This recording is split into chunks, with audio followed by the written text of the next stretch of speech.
হাওড়ার বিস্কুট কারখানার কর্মচারীর উদ্ধার দেহ বোলপুরে। বডি আইডেন্টিফাই কখন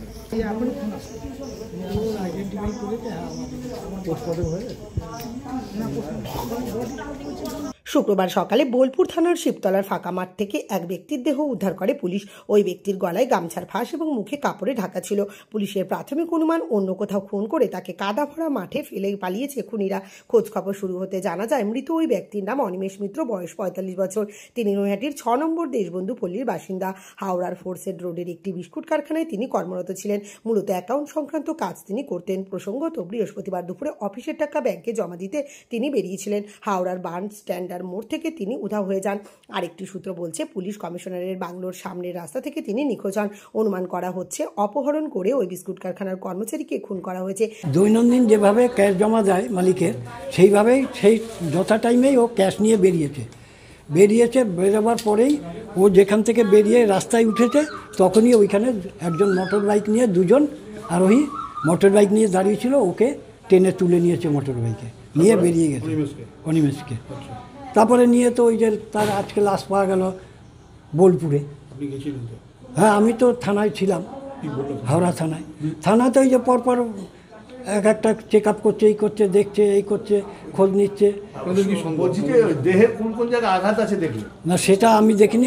যাদের পাঠিয়েছে এখন বোলপুরে, আমরা 4 জনকে আমাদের বাড়ি পাঠিয়ে দিল, আবার 4 জনকে পাঠিয়েছে ওইখানে। এখন তারা তো এখনো ফেরেনি। হ্যাঁ, হ্যাঁ, কিডন্যাপ করাই তো। তারও সব সিসিটিভি ক্যামেরায় সব আছে, ওইখানকার ওসি সব বের করেছে। না, ধরা পড়েনি এখনো। চাইবো আবার কি, যে গেছে তো গেছেই। এবার যারা এই সমস্ত অপকর্ম করেছে তাদের জন্য শাস্তি হয়, তাদের জন্য ধরা হয়। তবে কিভাবে হাওড়া থেকে তার দেহ বোলপুরে গেল, কে বা কারা তাকে খুন করলো, তা নিয়ে ধোঁয়াশা রয়েই গিয়েছে। গোটা ঘটনার তদন্তে বোলপুর ও হাওড়া সিসি পুলিশ। কি হয়েছে আমরা কিছুই জানি না। যারা এটা করেছে তার জন্য অবশ্যই শাস্তি পায়, অবশ্যই শাস্তি পায়। কারণ তারা শুধু ওই মানুষটাকে মারেনি, তার সাথে সাথে একটা বাচ্চাকে মেরেছে, একটা মেয়েকে মেরেছে, একটা মাকে মেরেছে, একটা বাবাকে মেরেছে। কারণ এই সংসারে কেউ নেই কাজ করার মতো। আজকে তারা এই 4 জন মানুষ কি খাবে আমরা কিছু জানি না। আমরা কিছু জানি না এই 4 জন মানুষ কি খাবে। বাবা দেখেছেন কিরকম মনে হয় আপনাদের কাজ করার মতো?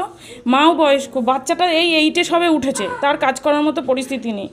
আর বউ সেরকম, ও যে বিশাল কিছু করে খাবে বা কিছু করবে ওর ক্ষমতা নেই। তো অবশ্যই যেন তাদের শাস্তি হয় যারা এই কাজ করেছে। আর আমাদের দাদা ভীষণ ভালো মানুষ। আমরা সব সময় আমি এখন আপনাকে বলে বোঝাতে পারবো না যে আমাদের দাদা কিরকম, যথেষ্ট ভালো মানুষ। তাই জন্য আপনারা যখন বলছেন অবশ্যই শাস্তি পেতে পারে, আপনারা হেল্প করতে চাইছেন যখন। আমরা তো চিনি না যে তার বিরুদ্ধে আমরা করব, আমরা তো জানি না, আমরা এখনো জানি না আদৌ কি সে আমাদের দাদা কিনা, আমরা সেটাও এখনো পুরো কনফার্ম জানি না। না, এখনো একবার এসেছিল থানার লোক এসেছিল, আমাদের ওই সব এসেছিল। দেখুন, আমরা তো বুঝতেই পারছেন কি পরিস্থিতিতে আছি। হ্যাঁ, পুলিশ এসেছিল।